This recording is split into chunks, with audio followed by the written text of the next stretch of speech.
যারা, যারা আমাকে বলো যে আমি শুধু, শুধু মানে আমাকে ব্লেম দাও, আমি কোনো কাজ-কাম করি না।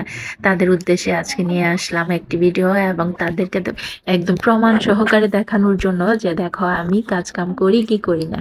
তো আমার ফ্যামিলির মানুষের আমি কাজ-কাম করি না করি তাতে কোনো সমস্যা হয় না। বাট বাহিরের বা অন্য মানুষদের কিছু, কিছু আমার মানে কি বলবো আমার হচ্ছে বন্ধু নামের শত্রুগুলা তারা সবসময় একটা জিনিস আমার সামনেও মাঝে, মাঝে বলে, আমার পিছনেও বলে যে আমি কিছু করি না, কোনো সাংসারিক কাজ-কাম করি না, রান্না-বান্না করি না, তাদেরকে রান্না-বান্না করে খাওয়াই না।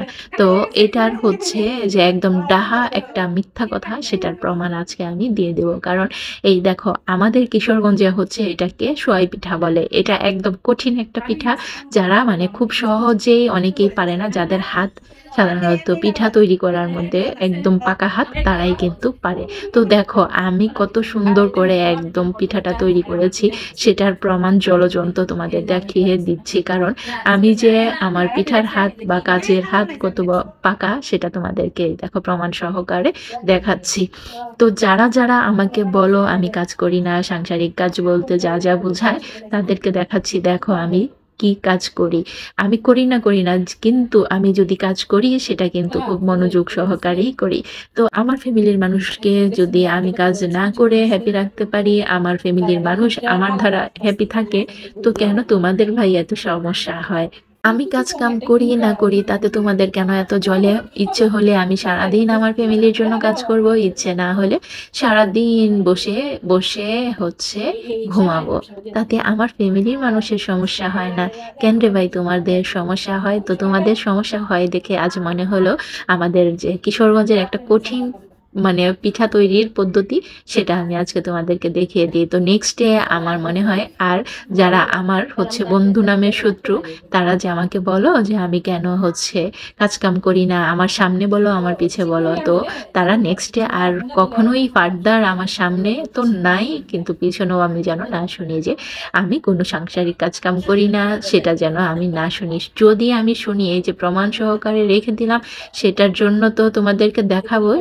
এবং তার জন্য কিন্তু যারা আমার সামনে পড়ে যাও বা আমার আড়ালে বলে আবার আমার সামনে আসো তাদের কিন্তু খবর আছে ভাই। তো নেক্সট ডে আর কখনোই এই কথা কেউ আমাকে বলবা না যে আমি সাংসারিক কাজ কাম করি না। এতে আমার ভাই বোন আমার মা বাবা তাদের কোনো সমস্যা নেই। ভাই তোমাদের কেন এত সমস্যা, তোমাদের কেন এত চলে?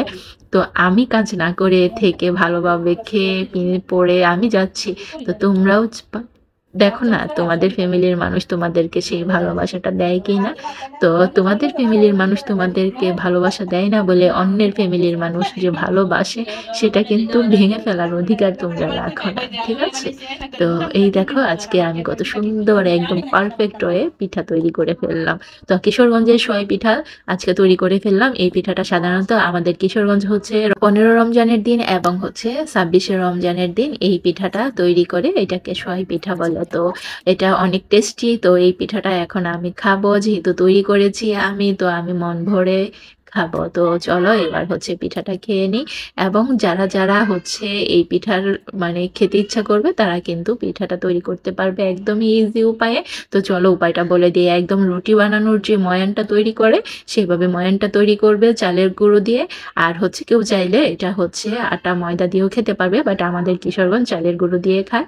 তো চালের গুঁড়ো দিয়ে রুটি বানানোর যে ময়ানটা তৈরি করে সেভাবে ময়ানটা তৈরি করবে। দেন হচ্ছে আমি যে মানে ছোট ছোট করে চিকন চিকন করে দড়ি পাকানোর মতো করেছি সেটা পাকিয়ে, এবং যেভাবে যেভাবে আমি করেছি মনোযোগ সহকারে ভিডিওটা দেখবে, দেখে এইভাবে পিঠাটা তৈরি করে দেন হচ্ছে দুধ নারিকেল এবং চিনি অথবা গুড় যেটাই হোক না কেন সেটাকে শিরা জাতীয় করে দেন পিঠাগুলোকে একটু হচ্ছে 20 থেকে 30 মিনিট জাল করবে। জাল করে এবং ঠান্ডা অথবা গরম যাই করো না কেন তারপর হচ্ছে এটাকে নামিয়ে দেন গরমও পরিবেশন করতে পারো, ঠান্ডাও পরিবেশন করতে পারো, যে যেভাবেই চাও সেভাবেই খেতে পারবে। তো আমি খাচ্ছি, এবার তোমাদেরকে বাই বাই বলে দিচ্ছি। তো সবাই ভালো থাকো, সুস্থ থাকো এবং একটি করে ভালো কাজ করো। আল্লাহ হাফেজ।